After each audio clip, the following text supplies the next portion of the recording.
Salut la team, j'espère que vous avez la forme. On se retrouve ici pour un nouveau chapitre. Comment mettre en place du routage de backup.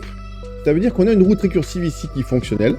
Mais si celle-ci tombe en panne, comment est-ce qu'on peut mettre en place une route secondaire qui puisse prendre le relais au cas où si cette route principale tombe en panne.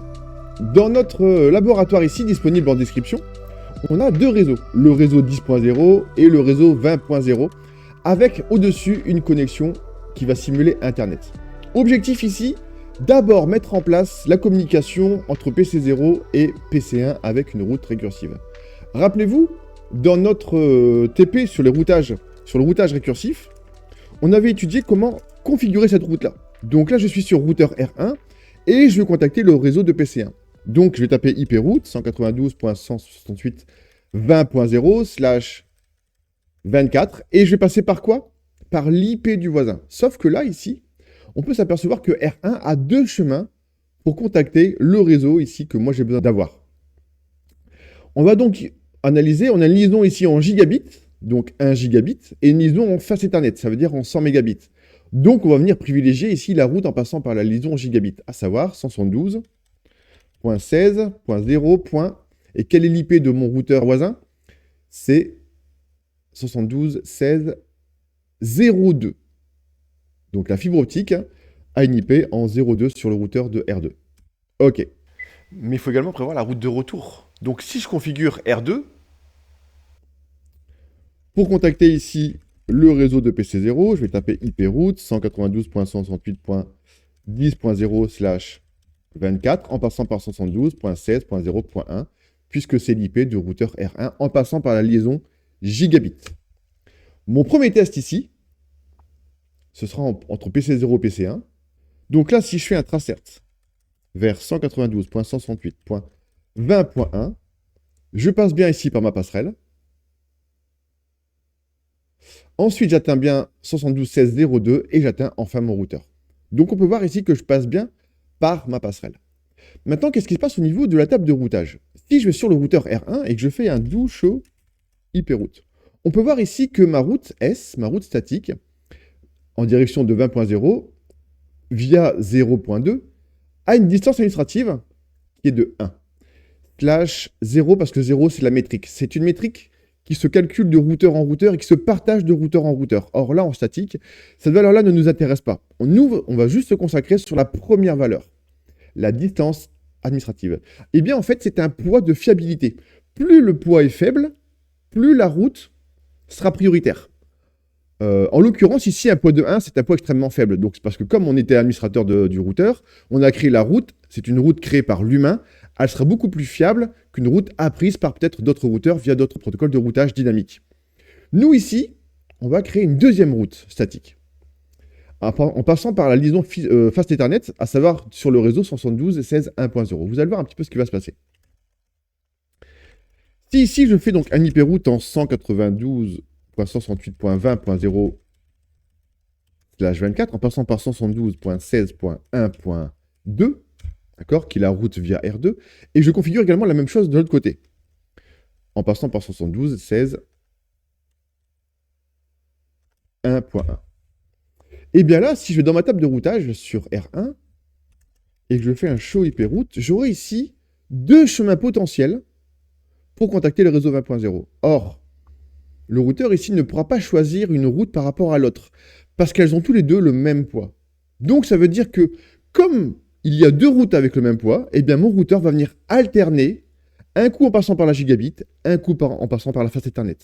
Gigabit, Fast Ethernet, et ainsi de suite. Donc là, en gros, j'aurai des ralentissements réseau, parce que ma gigabit est beaucoup plus rapide que ma fast. Et si mon paquet passe une fois en gigabit, une fois en fast, mon débit forcément n'est pas optimisé. Donc moi ce que je voudrais là, c'est que dans un premier temps, je passe par ma gigabit.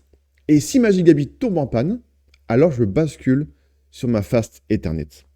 Et c'est là que je vais venir modifier le poids de ma route. Donc en conf-t,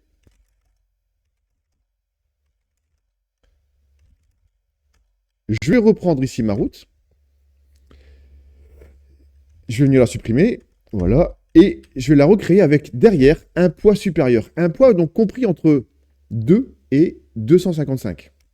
D'accord? 2, pourquoi? Parce qu'il faut que le poids soit supérieur avec la route de la distance administrative par défaut. Donc, si je remets 1, c'est comme si il aurait la valeur par défaut. Je dois forcément avoir une valeur supérieure à 1 pour qu'elle puisse passer secondaire. Par exemple, moi ici, je vais mettre une valeur qui est égale à 5. Aléatoire, d'accord? Du moment que c'est supérieur à 1, c'est le principal. Ce qui fait que si je fais un do show hyperroute, ma route a bien disparu. Par contre, si je fais un show run, ma route est bien là. Donc, on est bon. Mais pareil pour le retour. Il faut que, à ce niveau-là, voilà, je réécrase ma route avec une valeur différente. Donc, si je refais un do show hyperroute sur mon routeur d'en face, hein, mon routeur R2 a bien une route statique en passant uniquement par la gigabit. OK. Et bien sûr, dans mon show run du routeur R2, j'ai bien ma route qui est là au cas où. On est bon. Maintenant, qu'est-ce qui se passe si ma route principale tombe en panne? Donc, si je fais donc sur mon interface gigabit 0/0/0 un shutdown, ma liaison tombe en panne. On est bien d'accord. Si je fais un do show hyperroute, regardez, c'est instantané. Hein. Je vois bien ma route en 5 qui a pris le relais. Et si je relance mon ping depuis mon PC 0,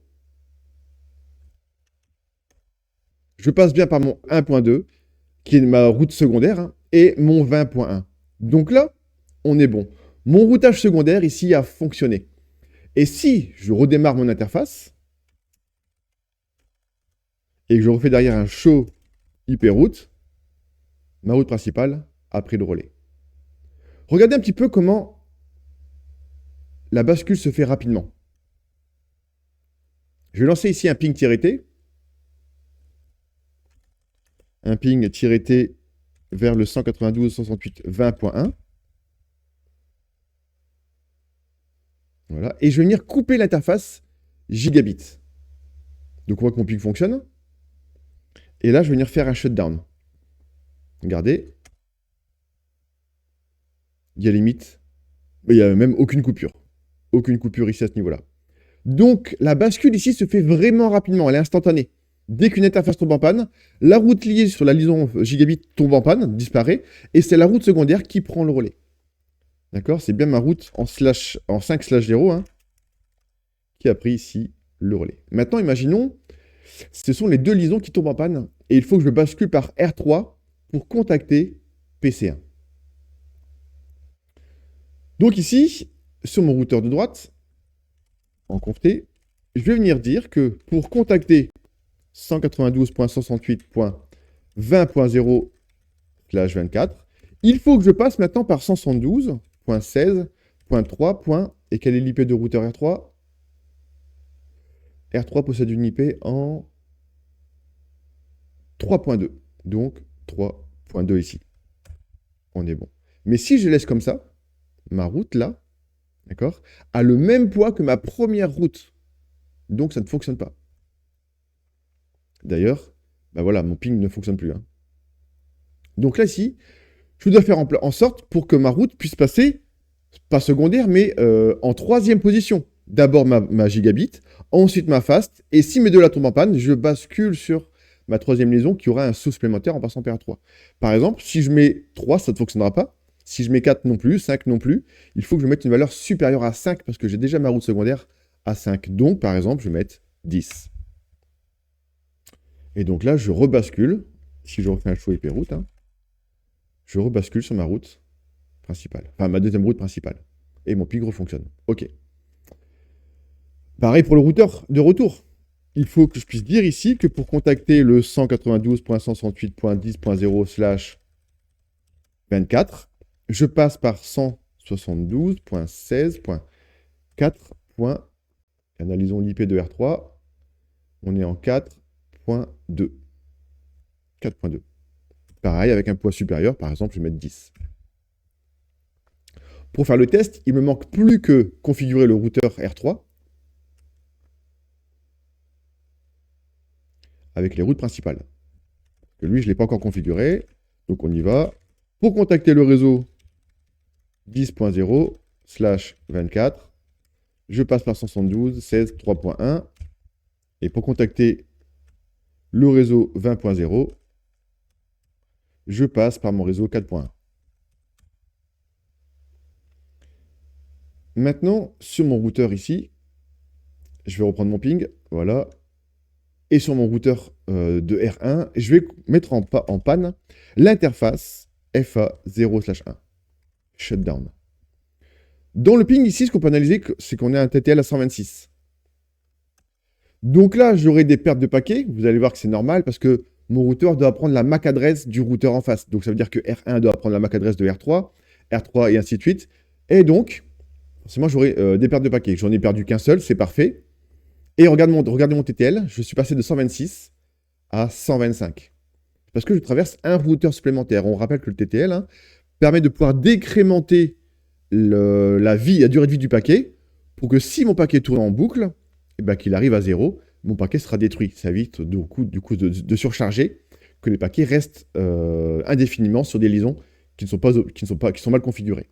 Donc là, ma bascule a bien fonctionné. Et si je redémarre mon routeur principal, sur l'interface, enfin ma liaison principale, interface gigabit 0/0/0, et que je fais ici no shutdown, ok, regardez mon TTL, un ping de perdu à cause de la MAC adresse du routeur en face à réapprendre, et voilà, TTL 126, je passe à nouveau par un seul routeur, alors qu'en passant par R3, je passais par 2 routeurs. Ça, c'est bon. On a compris l'astuce. Maintenant, ce qui va se passer, c'est que je voudrais contacter Internet. Et le routeur du haut ici, le routeur R3, possède 2 liaisons WAN, en passant par une liaison fibre optique, en gigabit, et en passant par une liaison ici, DSL, d'accord, simulée avec un modem, FA1/0.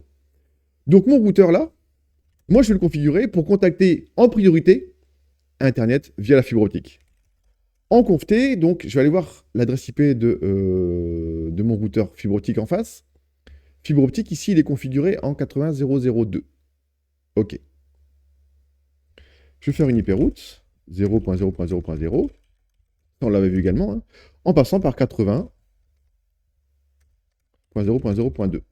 Et si celle-ci tombe en panne, je vais passer par l'IP donc DSL 90.0.0.2 avec un poids, admettons, 13. J'invente le numéro du moment qu'il soit supérieur à 1. D'accord? Il doit être compris entre 2 et 255. Voilà, là j'ai pris 13. Si je lance un ping vers le 8.8.8.8, ça dit quoi? Est-ce que ça fonctionne? Donc pareil, des requêtes peut-être ARP à exécuter. Voilà, ça fonctionne. On est OK là-dessus. Objectif, il faut que mon routeur R1 puisse contacter également Internet. Donc, sur R1, je vais faire là une route par défaut en passant par R3.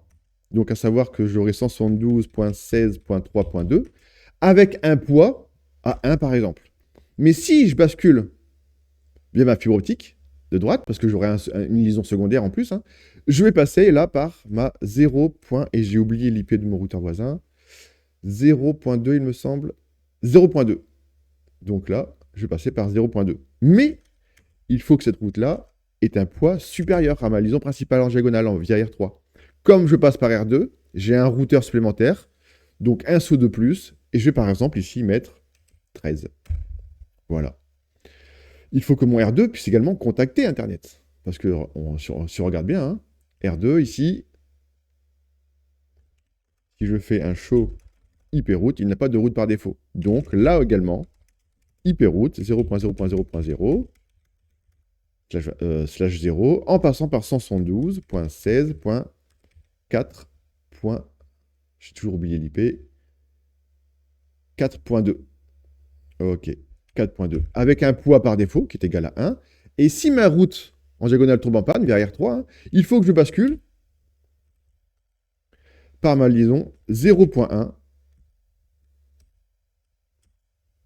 avec un poids de 13, par exemple. Là, on est bon.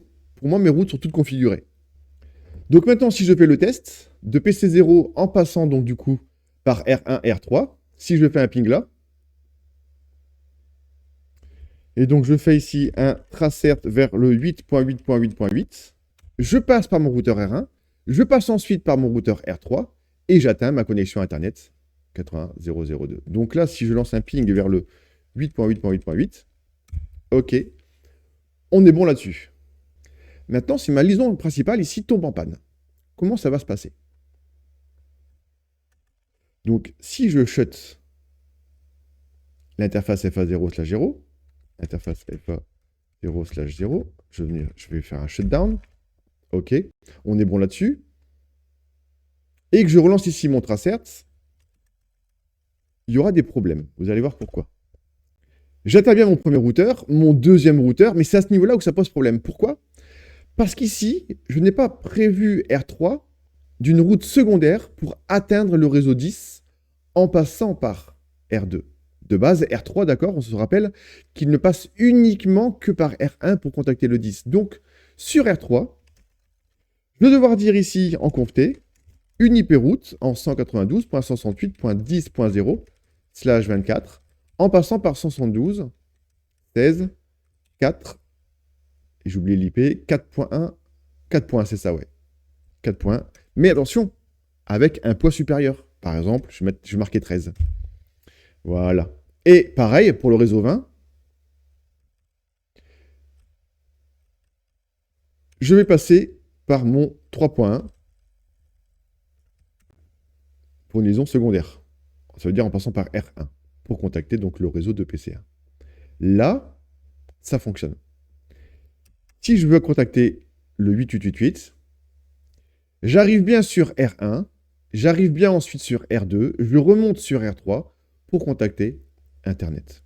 Si maintenant je redémarre mon interface en faisant un no shutdown et que je relance ici mon tracerts, j'atteins bien mon premier routeur.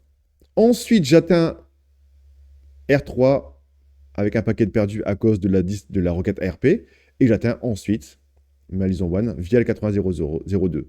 Dernier test, qu'est-ce qui se passe si ma fibre optique Internet tombe en panne? Est-ce que je pourrais quand même basculer sur ma DSL? Ça, c'est le but final. Donc, sur mon routeur R3, si je fais un show IP route ici à ce niveau-là, j'ai bien une route qui passe par 80.0.0.2, la fibre optique. Sur l'interface gigabit 0/0/0, celle-là, elle tombe en panne. Et si je refais un show IP route derrière, je passe bien par mon 90.0.0.2. On est bon. Si je relance mon tracerts, je dois voir ici 90 au lieu de 80. Requête ARP qui va s'exécuter, 90.0.0.2, et j'atteins Internet. Donc, si maintenant je lance un ping continu, ok, que je redémarre mon gigabit,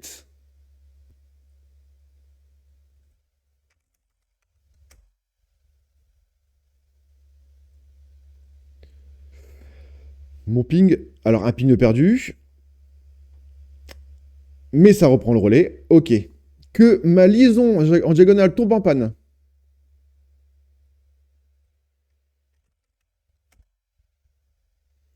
ça bascule. On voit bien que mon TTL a basculé, a changé de 124, de 125 à 124. En fait, peu importe la panne, tout a été ici redondé. Et je peux faire la même chose avec PC1. PC1 pourra donc du coup contacter Internet en passant par R2, puis R3. Et si la liaison entre R3 et R2 tombe en panne, il pourra basculer sur le routeur de gauche, bien sûr, en passant par R1, et remonter vers R3, bien sûr à condition que la liaison de gauche soit allumée. Ok ? Et voilà, j'espère que vous aurez bien compris donc comment fonctionne la distance administrative sur les routes récursives, en tout cas sur le routage statique. Plus c'est faible, plus c'est prioritaire. Je vous remontre sur mon routeur duo. On aura ici donc un showrun qui indique toutes mes routes. Voilà. Et dans mon show IP route, je n'aurai que les routes dont j'ai besoin.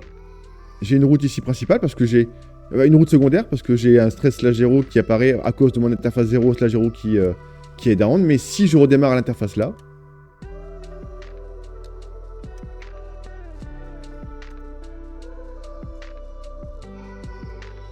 voilà, et bien ma route ici principale va réapparaître en remplaçant 13 par 1.